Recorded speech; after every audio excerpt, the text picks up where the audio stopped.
Meu querido Daniel, a Tatiana acabou de dizer que, às vezes, um solicitante, ele pleiteia com o advogado dele valores faraônicos, né? E eu sei, por exemplo, Estratosférico, né? estratosféricos, exatamente. Ah, eu sei, por exemplo, de um caso, tem outros, mas eu me lembro de um caso, um jogador até revelado nas próprias categorias inferiores da portuguesa, que não teve uma vida tão longa no clube, e que aquele valorzinho, entre aspas, pequeno, se tornou estratosférico. E agora, eu fiquei sabendo, até que foi citado aí num documento aí, que esse valor encolheu lá de não sei quantos milhões para alguns R$ 1.000. Eu queria que você explicasse o porquê disso, para o torcedor entender, porque eu mesmo, confesso a minha ignorância, tem coisas que a gente juridicamente não tem conhecimento.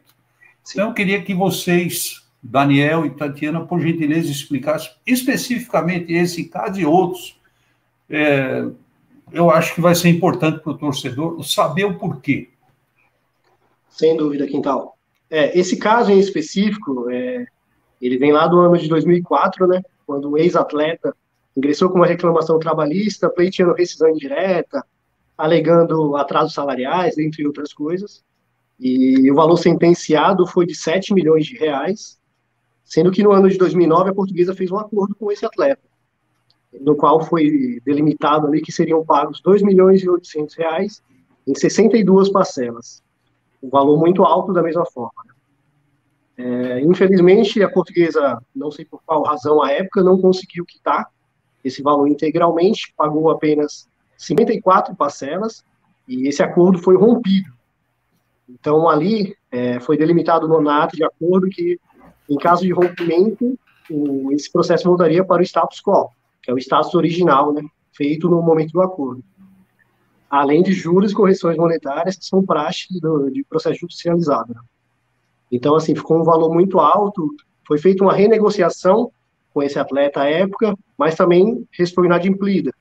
Então, assim, quando nos deparamos aqui em 2017, 2018 com esse processo, ele já alcançava um valor de 30 milhões de reais. Porém, analisando a época, até com o auxílio dos doutores Leonardo Direito e Rodrigo Corrêa, que atuaram com a gente à época, nós verificamos que era totalmente injusto, totalmente arbitrário, um processo no qual foi pago quase 90% do que foi acordado, voltar para o estado original e chegar em 30 milhões de reais. Então era algo assim surreal realmente para a gente.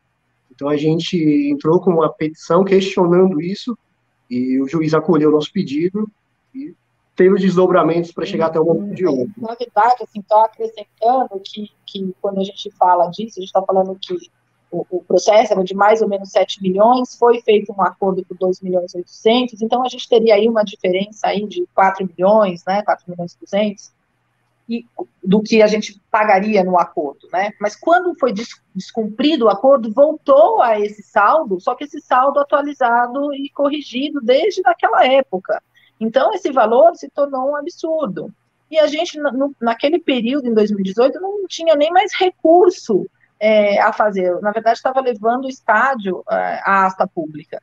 E aí a gente olhou aquele processo e na época a gente falou, né, não é possível, né, que a gente deixou de adimplir cerca de 10% do acordo e que a gente seja penalizado com essa quantia absurda em relação ao acordo inadimplido.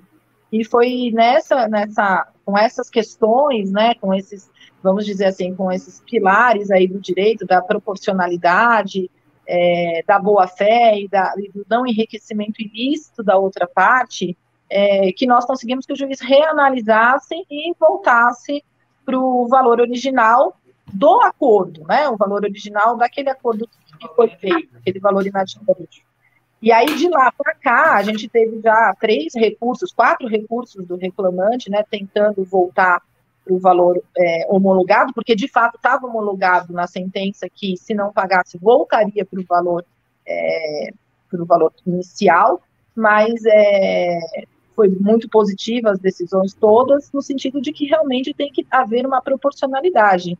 Né, e esses 10% que faltava para pagar não podia representar agora 30 milhões, né, se faltava 300 mil e agora a gente voltar para aquela situação de 30 milhões. Então, para nós, é uma decisão muito importante, porque ela realmente reflete que, ainda que não fosse no momento processual adequado, nós conseguimos com que o valor fosse realmente readequado para aquela realidade do acordo, né, o que é muito justo. Legal.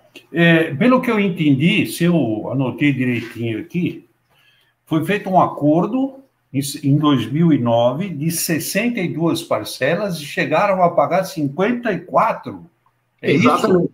Isso? Faltavam só 8 e esse caso já estaria fora da pauta. Faltavam meras 8 parcelas de 50 mil e estaria resolvido. E a penalização acordada para o não cumprimento do acordo, né, não era 10%, 20%, 30% de multa, que seja 50%, era voltar para o status da CO. Então, quer dizer, a penalidade era muito alta, né, para deixar de cumprir. A próxima pergunta minha é exatamente no que tange a isso aí. Certa vez eu ouvi dizer que a Portuguesa fez um acordo, canalizou tudo para uma vara só lá atrás, com o presidente Dr. Manuel da Conceição Ferreira. Chegou a uma certa altura que teve um reajuste de 75%. E agora, também essa história de não pagou, volta lá para o começo, começa tudo de novo.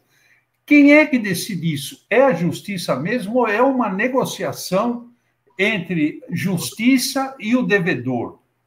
É uma negociação, é uma negociação. A justiça homologa, mas ela homologa o acordo a que chegaram as partes. É muito raro a gente fazer um acordo que volte para a questão inicial, né, para o valor inicial. Porque você tem lá um crédito de 7 milhões, você vai negociar e geralmente você vai colocar uma multa no caso do não cumprimento. Mas eu tenho que fazer uma defesa nesse sentido, porque o que aconteceu com a Portuguesa, aquilo que você perguntou no início, essa descrença. Então a pessoa fala, eu vou trocar aqui, eu tenho 100 mil reais para receber, eu troco 100 mil reais para receber por 50 mil e continuar sem receber? Eu estou fazendo um acordo, mas não vão me pagar? A gente já teve situações da gente acordar, a pessoa falou, não, mas eu estou trocando os 100 mil por 50 e não vou receber os 50. Então, assim... Sim, mas claro, voltar para 200 é pior. Não, então, mas a pessoa quer que volte para o 100, né? Eu tenho 100 para receber, então, assim, eu vou fazer o acordo. Mas se eu não receber, eu quero que volte para o 100, porque já é a segunda vez, a terceira vez que eu vou fazer o acordo. Entendi. Então, assim... Não é justo eu trocar o 100 por 50. Eu sou muito contra esse tipo de acordo, mas eu tenho que colocar um outro lado, que é esse, né? Que a pessoa às vezes ficou cansada de fazer um acordo e não progredir, e ela fala, eu não posso trocar 100 por 50 e aí ter 10% de multa. Então eu troquei 100 por 55, né? Sim, entendi. Então, na verdade, o segredo está nesse cumprimento, né? Você faz um acordo desse tipo, o segredo realmente é se matar para cumprir, né? Com perdão da palavra, porque o ônus é muito grande, né? E fica aí realmente desproporcional, né? Porque um atleta, o que ele ganhava não faz jus jamais a um recebimento dessa atitude, né? E podemos dizer que boa parte do passivo da Portuguesa vem disso, de vários acordos feitos ao longo do tempo que acabaram sendo descumpridos. Então incidiram aí juros, multa, correção e tudo mais, e a gente chegou nesse passivo tão grande. Eu acrescento bola de neve. Mais, né? Tem muitos processos que foram originados pela falta de pagamento e que propiciaram rescisões indiretas. E nas rescisões indiretas já tinha uma multa compensatória prevista pela Lei Pelé, que já é um absurdo, né? Assim, um valor alto. Então, quer dizer, chegou ao ponto de dar a rescisão indireta, chegar nessa multa compensatória e o processo já ter inicialmente um valor extremamente alto. E aí se faz acordos com multas extremamente altas e não paga. Então, quer dizer, é isso que vai tornando esse valor que chega dessa forma que a gente falou, na estratosfera. Diga lá. Essa questão da cláusula compensatória, ela prevê exatamente isso, que se o clube der causa à rescisão indireta, se houver atraso nos salários, por exemplo, por mais de 3 meses, e o atleta conseguir a rescisão indireta, ele tem que pagar todo o contrato. Então, por exemplo, o atleta tinha mais 1 ano e meio de contrato, o clube é obrigado a pagar mais 1 ano e meio, como se ele ainda estivesse na folha salarial. Então, por isso que ficam esses valores exorbitantes. Sim, sim. É complicado. Tem algumas leis aí que eu sei que elas são bem danosas aos clubes, tá? Eu, por exemplo, acho que essa e você faz um contrato de 2 anos com um atleta, e ao final do primeiro ano ele não te deu nenhum retorno, e você tem que entrar num processo de negociação que, às vezes, acaba interessando por esse caminho, tem que pagar 1 ano de salário para o contrato dele chegar ao final, fechar legalmente aquele acordo que foi feito. Eu acho isso um absurdo, mas...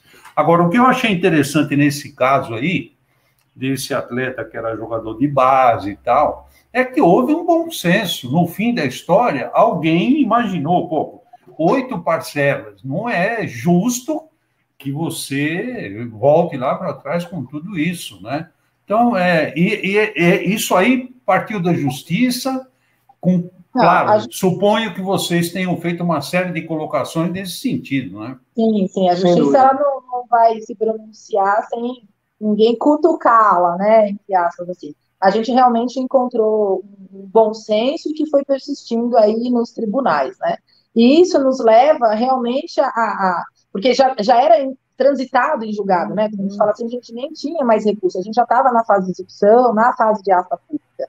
E isso nos leva até assim, a nos colocar na situação de outros processos, assim, que de repente ele nem está mais naquela fase, mas que a gente consiga exatamente algo similar, né? Em outros processos aí de grande remonta, né? Então, assim, ela abre um espaço muito grande aí para a gente, claro, guardadas as devidas proporções de cada caso, né? Esse caso a gente tinha cumprido quase a integralidade do acordo, então isso faz uma diferença, né? Nessa questão da boa-fé e da proporcionalidade, mas cada caso a gente está buscando realmente, o presidente, o Castanheira, não se conforma muitas vezes com esse valor, nos pergunta várias vezes, mas como chegou nesse valor, né?